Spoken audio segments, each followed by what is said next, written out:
શ્રી ગણેશાય નમઃ. આજના વિડીયોમાં આપણે સાંભળીશું શ્રીમદ ભગવદ્ ગીતાનો 8મો અધ્યાય અક્ષર બ્રહ્મ યોગ, તેના મહાત્મ્યની કથા.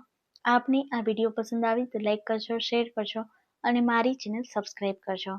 કૈલાશ નિવાસી શંકર ભગવાને પાર્વતીજીને અને વિષ્ણુ ભગવાને લક્ષ્મીજીને કહ્યું કે હવે તમે ગીતાજીના અતિ પાવનકારી અને પરમ પદની પ્રાપ્તિ કરાવનારા ગીતાજીના 8મા અધ્યાયનું મહાત્મ્ય સાંભળો. તે સાંભળી તમને ઘણી પ્રસન્નતા પ્રાપ્ત થશે. દક્ષિણ પ્રદેશમાં આમદકપુર નામના નગરમાં ભાવશર્મા નામનો એક બ્રાહ્મણ રહેતો હતો.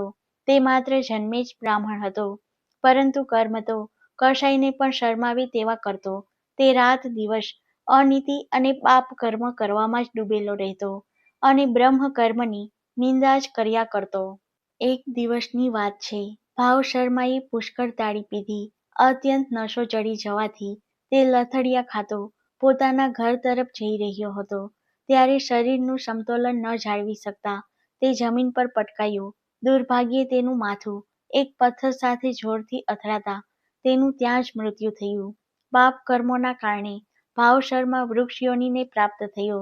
તે જ સ્થાને તાડનું વૃક્ષ બનીને નિશાસા નાખતો, પીડા ભોગવતો, પોતાના પાપ કર્મોને યાદ કરી આંસુ વહાવવા લાગ્યો.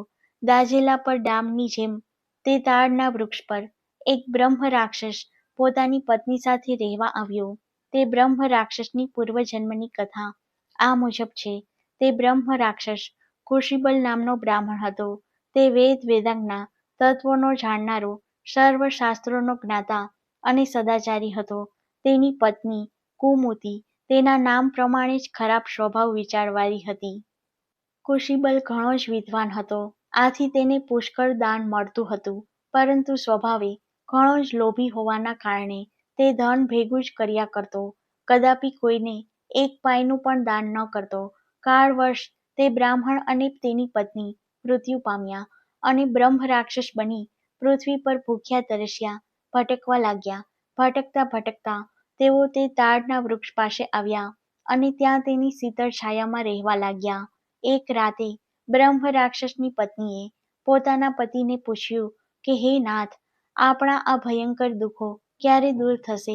આપણે આ બ્રહ્મ રાક્ષસની યોનિમાંથી ક્યારે છૂટશું? આપણો શી રીતે ઉદ્ધાર થશે? ત્યારે બ્રહ્મ રાક્ષસ બોલ્યો, બ્રહ્મ વિદ્યાનો ઉપદેશ, અધ્યાત્મ તત્વોનો વિચાર અને કર્મ વિધિના જ્ઞાન વિના આપણને મુક્તિ મળવી મુશ્કેલ છે. આ સાંભળી તેની પત્નીએ પૂછ્યું, તે બ્રહ્મ શું છે, અધ્યાત્મ શું છે અને કર્મ શું છે? તેની પત્ની આટલું બોલી કે તરત જ એક આશ્ચર્યજનક ઘટના બની. તે સાંભળો. ઉપરોક્ત કથન ભગવદ્ ગીતાનો 8મા અધ્યાયનો અડધો શ્લોક હતો કે જે તેમના મુખેથી અનાયાસે નીકળી ગયો હતો. તે અડધા શ્લોકના મહાત્મ્યથી તે પતિ પત્ની બ્રહ્મ રાક્ષસની યોનિમાંથી મુક્ત થયા. તરત જ વિષ્ણુદૂતો દિવ્ય વિમાન લઈને આવ્યા અને તે પતિ પત્નીને તેમાં બેસાડી વૈકુંઠ લોક લઈ ગયા.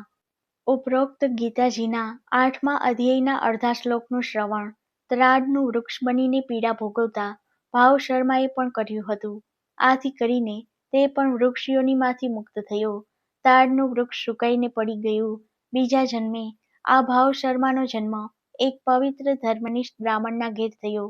મોટો થતા પ્રારબ્ધ બળે ગીતાજીના 8મા અધ્યાયનો પાઠ કરવા લાગ્યો. આ પાઠના પુણ્ય બળે તે સંસારના તમામ સુખો ભોગવી મૃત્યુ પામતા વૈકુંઠ લોક પામ્યો.